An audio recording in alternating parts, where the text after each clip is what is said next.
Ravi de vous retrouver dans cette nouvelle vidéo pour vous parler d'une des plus grandes sources d'empoisonnement, une des plus méconnues. Et comme vous le savez, sur ce challenge, j'ai plaisir à vous partager des stratégies et je vous parle de l'importance de se protéger, notamment des toxines mentales qui empoisonnent nos vies, qui détruisent notre santé. Également les toxines émotionnelles avec le stress, les émotions comme la peur, comme la colère, qui nous enlèvent de l'énergie vitale et qui nous font vieillir en plus. Et tout ça, ce sont les toxines endogènes. Et puis, il y a toutes les toxines exogènes, ce sont les toxines qui viennent de l'environnement. Alors celles-là, elles sont légion, il y en a partout. Une mauvaise alimentation, bien sûr, avec les additifs alimentaires, tous les additifs industriels, mais la consommation également des polluants, comme la cigarette, comme l'alcool, il y en a plein d'autres. Et puis, il y a aussi tous les polluants dans l'air, dans l'eau, et puis il y a aussi la pollution électromagnétique. Et tout ça, ça nous épuise. Et malheureusement, vu l'état de corruption généralisé des États-nations, on l'a bien vu, les lobbies ont une puissance financière incroyable qui empêche toute régulation sérieuse pour qu'ils puissent continuer à s'enrichir sur le dos des citoyens.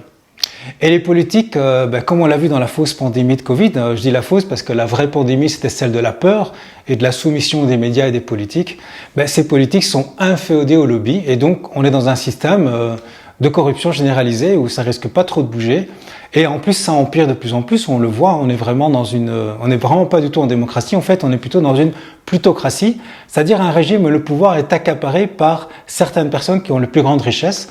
On peut même d'ailleurs parler aujourd'hui de totalitarisme puisqu'il y a un mariage entre ces mafias et les États.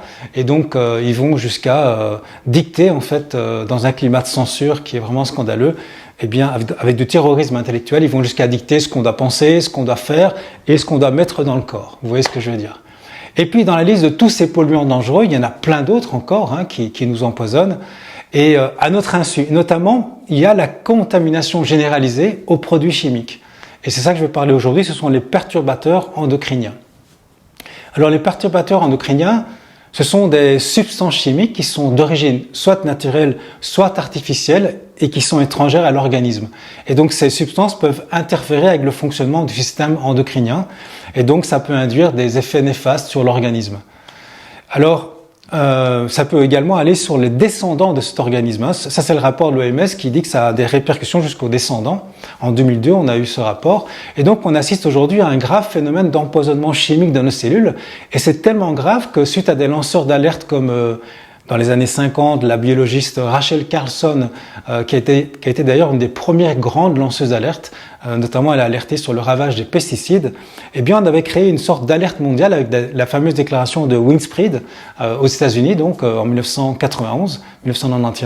Mais vu la puissance des mafias et de la corruption systémique, ça n'a rien changé et on le voit aujourd'hui, la situation empire. Alors vous savez, voilà pour le coup une vraie catastrophe sanitaire. Les perturbateurs endocriniens, c'est bien plus dangereux qu'un virus que l'on peut traiter avec des moyens simples et qui ne tue que les personnes âgées et malades.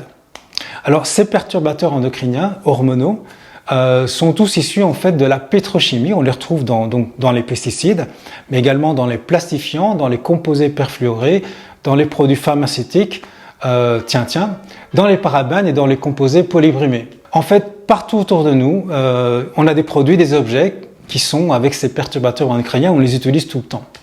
Et les recherches et les études officielles mentionnent que l'on trouve ces produits chimiques chez 100% des êtres humains, y compris chez les bébés, quand ils naissent en fait. Et même plus grave que ça, c'est que des scientifiques californiens ont trouvé jusqu'à 200 composés chimiques dans le cordon ombilical des bébés. Donc les bébés ont déjà un capital de santé à la naissance qui est entamé. En fait, ils sont prépollués. Donc c'est très grave. Et ce phénomène, il se voit dans l'augmentation importante des malformations infantiles, génitales, et puis d'autres maladies, comme vous le savez, l'obésité, le diabète, la flambée de l'autisme. Tout ça se manifeste à l'âge adulte, mais ça a une origine sans doute fœtale. Et en 50 ans, on le sait, les hommes ont perdu plus de la moitié de leurs spermatozoïdes et de leur testostérone qui décline en fait. Les femmes également, elles voient leur capacité de reproduction qui décroît avec la montée des nouvelles maladies ovariennes, donc liées à l'ovaire. Il y a des maladies qui autrefois étaient très rares et aujourd'hui on les voit fleurir, c'est le diabète, c'est l'obésité, c'est les dysfonctions de la thyroïdie, l'endométriose, tout ça, ça devient commun en fait. Et donc, pour être en bonne santé, c'est important qu'il y ait une balance hormonale équilibrée, c'est vraiment indispensable. Et donc, toutes nos hormones qui sont les messagères de l'organisme, en fait, sont perturbées à cause de ces substances. Et si elles sont perturbées, eh bien, c'est l'ensemble de notre physiologie qui est déréglé. Donc ça devient très très grave. Et donc, on assiste comme ça à une épidémie de cancer du sein, des testicules, de la prostate. Il y a des micropénis qui apparaissent, l'endométriose, j'ai dit, les troubles thyroïdiens, asthmatiques, également une féminisation des caractères sexuels, et puis un risque augmenté également de développer certains cancers hormonodépendants, comme le cancer du sein, des ovaires, de l'utérus, d'avoir des règles irrégulières, douloureuses. Et puis il y a d'autres choses, il y a le syndrome prémenstruel de l'endométriose, la baisse importante également de la fertilité, tout ça on assiste à ça. Et on peut retrouver également chez la femme un déséquilibre entre la testostérone et les oestrogènes, ce qui a pour conséquence pour certaines femmes une masculinisation en fait. Alors le principal danger, il vient pas, vous le voyez, des virus, mais de ces produits chimiques qui ont complètement envahi notre environnement et qui dérèglent en fait tout notre système hormonal. Alors, ces perturbateurs endocriniens, eh bien, c'est important de les comprendre, les connaître. Il y a des livres là-dessus. Le système endocrinien, c'est quoi? C'est ce qui regroupe les organes qui sécrètent les hormones, donc la thyroïde, par exemple, les ovaires, les testicules, l'hypophyse. Et donc, quand elles sont libérées dans la circulation sanguine, les hormones, qui sont donc produites par ces organes, elles vont agir à distance sur des fonctions très importantes de l'organisme, comme évidemment la croissance, mais également tout le métabolisme, le développement sexuel aussi, le développement cérébral, ou même aussi la reproduction. Et donc ces perturbateurs endocriniens, qu'est-ce qu'ils font? Bien, ils vont complètement altérer ce système et donc ils vont altérer toutes ces fonctions.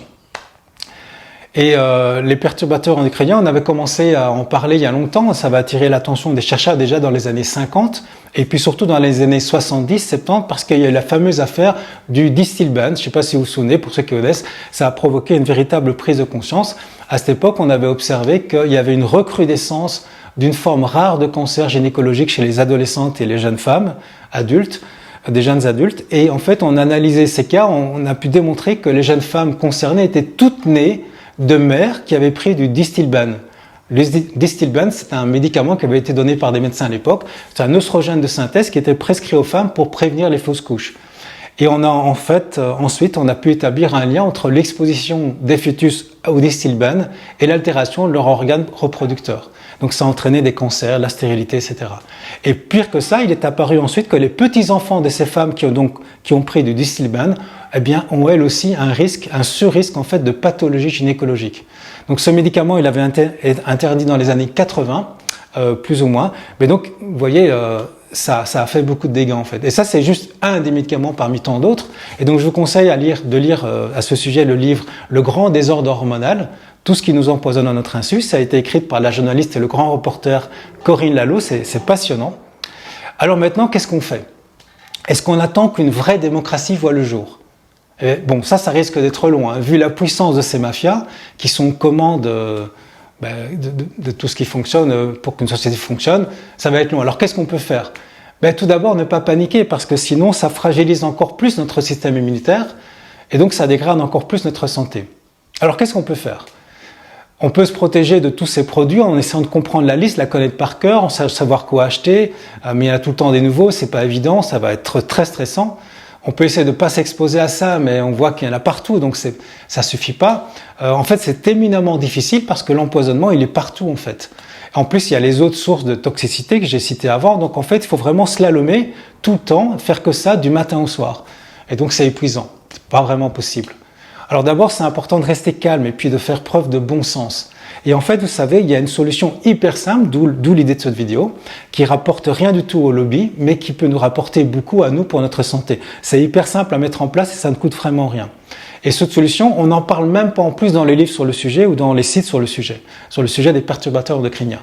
Ils vont surtout donner des conseils, des très bons conseils d'ailleurs qu'il faut absolument connaître. Par exemple, vous pouvez, ici j'ai une fenêtre devant moi, aérer la pièce souvent. Aérer les pièces, on a tendance à oublier ça, mais dans les pièces dans lesquelles on est, où on passe 80% de notre temps, eh bien l'air est beaucoup plus pollué que celui qu'on respire dehors.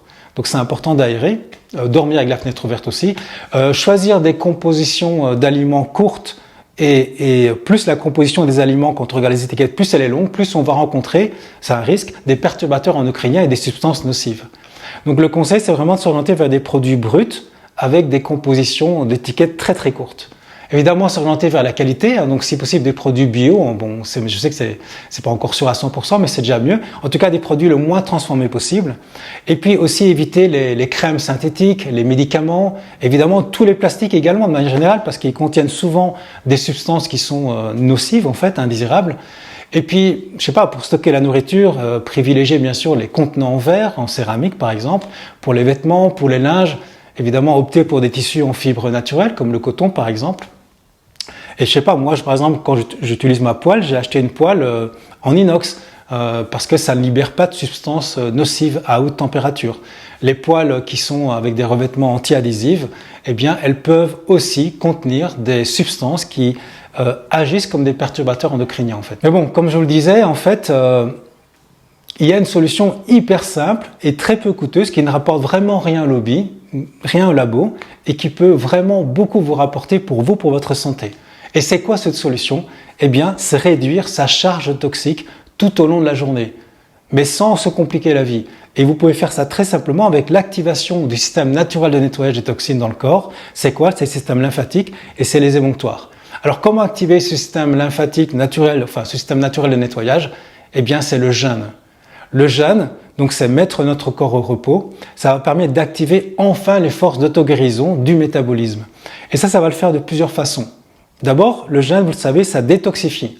Ça permet d'éliminer toutes les toxines qui ont été accumulées dans l'organisme, donc y compris les perturbateurs endocriniens, qui sont présents vraiment partout dans les aliments, notamment transformés. Ça va permettre également de détoxifier des polluants et des produits chimiques. Alors pendant le jeûne, le corps, il utilise aussi ses réserves de graisse pour avoir l'énergie, et là-dedans sont stockées des toxines, et donc ça va permettre de les libérer également.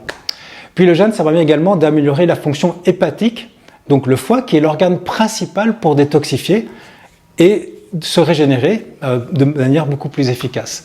Donc une meilleure fonction hépatique, ça permet d'avoir une meilleure dégradation et une meilleure élimination des perturbateurs endocriniens. Ensuite, le jeûne, c'est génial, ça permet de réinitialiser le métabolisme. On sait que 3 jours de jeûne, ça permet de réinitialiser par exemple l'équilibre hormonal, mais également le système immunitaire. Et donc tout ça, ça permet de réduire l'impact des perturbateurs endocriniens sur l'organisme. Donc ça, c'est vraiment génial. Et puis, si vous faites comme moi un jeûne intermittent, par exemple plusieurs fois par semaine, eh bien vous réduisez l'exposition aux toxines et donc l'apport de nouvelles sources de perturbateurs endocriniens pendant que vous ne mangez pas. Donc ça, c'est très chouette aussi. Donc il n'y a pas de petit profit. Et puis le jeûne, ça permet de manière vraiment générale de réduire également les risques de réactions inflammatoires dans l'organisme, donc de prévenir le vieillissement et de soigner une quantité folle de pathologies dont on a parfois du mal à savoir précisément d'où elles viennent. Donc en jeûne, le corps il peut engager certaines réparations seulement pendant le jeûne, et donc c'est pour ça que c'est si important. Alors moi personnellement, je pratique le jeûne depuis 40 ans. 52 jours par an minimum, en fait beaucoup plus, j'en fais une fois par semaine, puis j'accompagne également des groupes maintenant depuis une quinzaine d'années. Et c'est pour ça que je peux vous en parler avec plaisir et puis avec confiance en fait. Par exemple, le jeûne, ça peut vous aider bien sûr à gérer aussi la glycémie, qui régule les niveaux de sucre dans le sang, ce qui est particulièrement bénéfique pour les personnes qui sont atteintes de diabète, une des plus grandes maladies actuellement. Ça permet également de renforcer le système immunitaire, on en a parlé, c'est une pratique qui est régulière, une pratique régulière du jeûne, ça permet vraiment de renforcer régulièrement ce système immunitaire et donc de réduire les risques de maladies. Puis également, ça permet de prévenir les maladies. Le jeûne, c'est connu pour prévenir, il y a des études là-dessus, la prévention de diverses maladies, y compris bien sûr les maladies cardiovasculaires et certains types de cancers. Et puis le jeûne également, ça va améliorer nos fonctions cérébrales, enfin plein de fonctions en fait. Ça va permettre d'améliorer la santé cognitive, améliorer la mémoire, améliorer la concentration. Ça booste l'hormone de croissance aussi. Ça permet également, je le vois dans mes accompagnements, de diminuer les douleurs chroniques. Ça peut vraiment réduire les douleurs et soulager certaines douleurs certaines conditions comme l'arthrite rhumatoïde par exemple. Et puis très intéressant, et c'est moins connu, ça va améliorer la flore intestinale. Donc ça va permettre de favoriser un intestin qui est sain, un meilleur microbiote. Et ça, c'est super important en fait. Et je ferai une vidéo spécialement là-dessus bientôt parce que c'est vraiment révolutionnaire. Et puis ça permet également de réduire le stress oxydatif. Donc en réduisant la production des radicaux libres, le jeûne permet vraiment de ralentir le vieillissement cellulaire. Et ça, j'en parle notamment dans ma formation en ligne, Rajeunir dans le temps. Vous savez, j'ai fait de formation sur le sujet, donc je vous mets les liens dans la description. Et je vous invite à mettre en place dans votre vie cette routine qui peut vraiment vous sauver la vie. Puis maintenant, pour ceux qui veulent aller plus loin, qui souhaitent en savoir plus ou qui ont besoin d'aide, je peux vous aider à mettre ça en place dans votre vie parce que c'est parfois difficile si on n'est pas accompagné. Et donc, vous le savez peut-être, je propose des programmes qui s'appellent Jeûne et Spiritualité qui sont faits des accompagnements en ligne et en live avec moi pendant une semaine. J'en suis maintenant à la 32e édition avec des gens qui viennent un peu de partout dans le monde francophone, hein, même du Canada, d'autres pays en fait. Et donc dans ces accompagnements collectifs à distance, je propose quelque chose qui est vraiment unique. En fait, c'est 4 niveaux de jeûne différents selon votre métabolisme, votre niveau d'énergie et vos objectifs bien sûr. Et donc c'est vraiment du sur-mesure en fait. Et le prochain c'est en juillet du 5 au 12, donc je mets une petite annonce, c'est du 5 au 12 juillet. Le nombre de personnes est limité pour la qualité des échanges parce que il y a vraiment chaque jour, je suis la détox de chacun et ça permet également de travailler sur le lâcher prise parce qu'il y a toute une dimension spirituelle. Si ça vous intéresse, je vous mets les infos en bas de la vidéo dans la description. Alors pour l'instant il reste des places. Donc voilà, j'espère qu'avec cette compréhension, cette connaissance et cette façon simple de vivre qui est de mettre en place un jeûne régulier, ça va vraiment vous permettre de vous protéger et d'augmenter votre santé globale. Voilà, au plaisir de vous retrouver dans une prochaine vidéo. Être un rebelle sans se mettre à genoux, comme une étincelle dans ce monde de fous. Être un rebelle sans se mettre à genoux, comme une étincelle dans ce monde de fous.